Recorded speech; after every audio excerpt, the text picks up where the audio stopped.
आप सभी का राजनीति विज्ञान के विद्यार्थियों का मेरे चैनल अशोक कुमार डावर में बहुत बहुत स्वागत है। मैं अगला प्रश्न जो दीर्घोत्तरी है उसको पढ़ने जा रहा हूँ। चैप्टर का नाम है भारतीय राजनीति नए बदलाव। मंडल आयोग की प्रमुख सिफारिशों को लिखिए। मंडल आयोग की जो सिफारिशें वो क्या है, पहले तो मंडल आयोग क्या है ये बताया।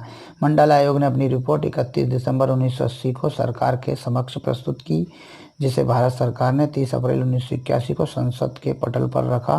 मंडल आयोग ने अपनी इस रिपोर्ट में 3743 जातियों को पिछड़ी श्रेणी में रखा था। आयोग ने केंद्र सरकार को प्रेषित अपनी रिपोर्ट में निम्नलिखित सिफारिशें की थी।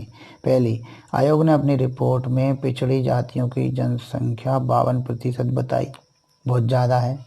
आयोग का मानना था कि आरक्षण जनसंख्या के अनुपात में होना चाहिए, लेकिन भारतीय संविधान के अनुच्छेद 15(4) एवं 16(4) के प्रावधानों के अनुसार सर्वोच्च न्यायालय द्वारा दी गई व्यवस्था के अनुसार 50% से अधिक स्थान आरक्षित नहीं किए जा सकते हैं। यानी 50% से ज़्यादा स्थान आरक्षित नहीं किए जा सकते। देखिए, आयोग ने अपनी रिपोर्ट में पिछड़ी जातियों की जनसंख्या 52% बताई। आयोग का मानना था कि आरक्षण जनसंख्या के अनुपात में होना चाहिए, लेकिन भारतीय संविधान के अनुच्छेद 15(4) एवं 16(4) के प्रावधानों के अनुसार तथा सर्वोच्च न्यायालय द्वारा दी गई व्यवस्था के अनुसार 50% से अधिक स्थान आरक्षित नहीं किए जा सकते हैं। चूँकि अनुसूचित जातियों एवं जनजातियों हेतु 22.5% स्थान पहले से ही सुरक्षित हैं, अतः पिछड़े वर्ग की जातियों हेतु आयोग ने 27% स्थान आरक्षित करने की सिफारिश की। इसके साथ साथ पिछड़े वर्ग हेतु आरक्षित कोटे के अतिरिक्त खुली प्रतियोगिता में भी चुना जा सकता है, लेकिन वे स्थान आरक्षित कोटे में नहीं माने जाएंगे। चलिए, फिर यदि किसी वर्ष पहले वर्ग को 27% आरक्षण ना मिल पाए तो उसकी पूर्ति अगले वर्ष की जाएगी। इस प्रकार होने वाली कमी को आगामी 3 वर्षों तक पूरा किया जा सकेगा। शासकीय सेवाओं में पूर्व से नियोजित पिछड़े वर्ग के लोगों को भी 27% आरक्षण दिया गया। अनुसूचित जातियों जनजातियों की तरह ही पिछड़े वर्ग को भी निर्धारित आयु सीमा में छूट दी जाएगी। जिस प्रकार शासकीय विभागों में अनुसूचित जातियों एवं जनजातियों के विवरण का रजिस्टर रखा जाता है, ठीक उसी प्रकार पिछड़े वर्ग के लिए भी संबंधित विभागीय अधिकारी द्वारा रजिस्टर रखा जाएगा। पिछड़े वर्ग हेतु आरक्षण राज्य सरकार के अधीन सार्वजनिक क्षेत्र, केंद्र सरकार के अधीन सरकारी क्षेत्र तथा बैंकों की नियुक्ति में भी लागू होना चाहिए। निजी क्षेत्र में जो उद्योग सरकारी अनुदान प्राप्त करते हैं उनमें भी पिछड़े वर्ग हेतु आरक्षण लागू होना चाहिए। विश्वविद्यालयों तथा कॉलेजों में भी प्रवेश हेतु आरक्षण की व्यवस्था लागू होनी चाहिए। तो इस तरह से ये क्या सिफारिशें थी मंडल आयोग की। फिर बाबरी मस्जिद विध्वंस की प्रक्रिया के क्या परिणाम हुए। बाबरी मस्जिद विध्वंस की प्रक्रिया 6 दिसंबर 1992 को विश्व हिंदू परिषद के आह्वान पर लगभग 4 लाख हिंदू कार सेवक अयोध्या में एकत्रित हुए। इन कार सेवकों की अनियंत्रित भीड़ ने बाबरी मस्जिद का ढांचा गिरा दिया। इस घटनाक्रम के दौरान केंद्र में कांग्रेस की नरसिंह राव सरकार तथा उत्तर प्रदेश में भाजपा की कल्याण सिंह सरकार सत्तारूढ़ थी। बाबरी मस्जिद विध्वंस की गूंज देश एवं विदेश में हुई, जिसके निम्नलिखित परिणाम हुए। इस घटनाक्रम की प्रतिक्रिया स्वरूप केंद्र की कांग्रेस सरकार ने उत्तर प्रदेश, मध्य प्रदेश, हिमाचल प्रदेश तथा राजस्थान की भारतीय जनता पार्टी की सरकारों को भंग कर दिया। भारतीय सर्वोच्च न्यायालय ने 11 मार्च 1994 को दिए गए अपने फैसले में उक्त चारों सरकारों की बर्खास्तगी को उचित ठहराया। उक्त घटनाक्रम से देश में सांप्रदायिक तथा पंथ निरपेक्षता की बहस तेज हो गई।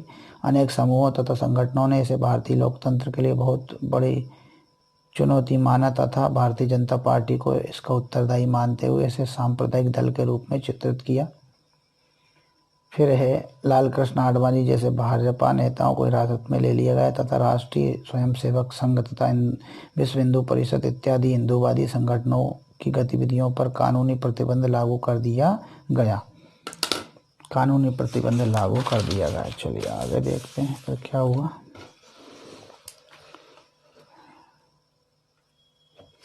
बाबरी मस्जिद विध्वंस के फलस्वरूप देश के अनेक स्थानों पर हिंदू मुस्लिम दंगे हुए। जनवरी 1993 में भी मुंबई में दंगों में अनेक निर्दोष हिंदुओं को अपनी जान एवं माल से हाथ धोना पड़ा। इस घटनाक्रम की विश्व के अन्य देशों में तीव्र प्रतिक्रिया हुई। हमारे पड़ोसी पाकिस्तान एवं बांग्लादेश तथा इंग्लैंड इत्यादि देशों में मुस्लिम समुदाय के लोगों ने हिंदू मंदिरों तथा धर्म स्थलों को भारी क्षति पहुंचाने का प्रयत्न किया। चलिए ये हो गया। अब आते हैं आम आदमी पार्टी की राजनीतिक शैली किन अर्थों में अन्य राजनीतिक दलों से अलग है। आम आदमी पार्टी की राजनीतिक शैली की विशेषताओं को समझाकर लिखिए। आम आदमी पार्टी की राजनीतिक शैली की विशेषताएं। 26 नवंबर 2012 को स्थापित आम आदमी पार्टी की राजनीतिक शैली निम्न अर्थों में अन्य राजनीतिक दलों से अलग है।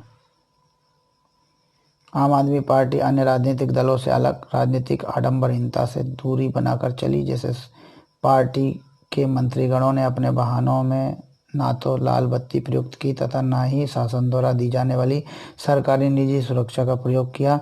इसके अलावा पार्टी के जनप्रतिनिधियों ने आडंबर युक्त शासकीय आवासों का उपयोग न करने का भी फैसला लिया।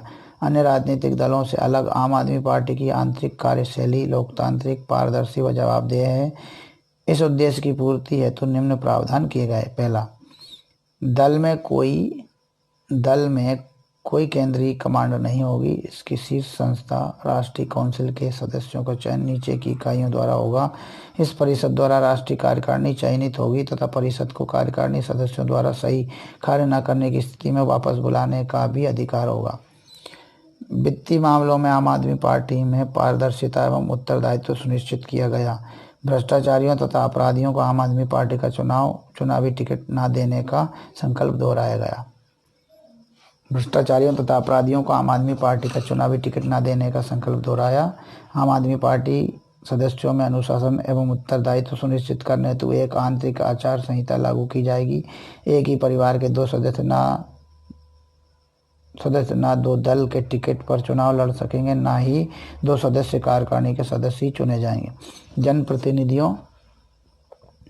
जनप्रतिनिधियों को जन साधारण के प्रति उत्तरदायी बनाने के लिए पार्टी जनप्रतिनिधियों के गलत आचरण पर उन्हें 5 वर्ष से पूर्व वापस बुलाने की व्यवस्था की प्रबल हिमायती है। आम आदमी पार्टी सामाजिक न्याय एवं लैंगिक समानता की पक्षधर है। इसने सभी के लिए न्याय का समर्थन किया है। आम आदमी पार्टी में महिलाओं, युवाओं, दलितों तथा अल्पसंख्यकों को प्रत्येक स्तर पर पर्याप्त प्रतिनिधित्व प्रदान करने का संकल्प भी लिया। इस तरह से ये वीडियो था। धन्यवाद। अब आप देखिएगा इन वीडियोज़ को।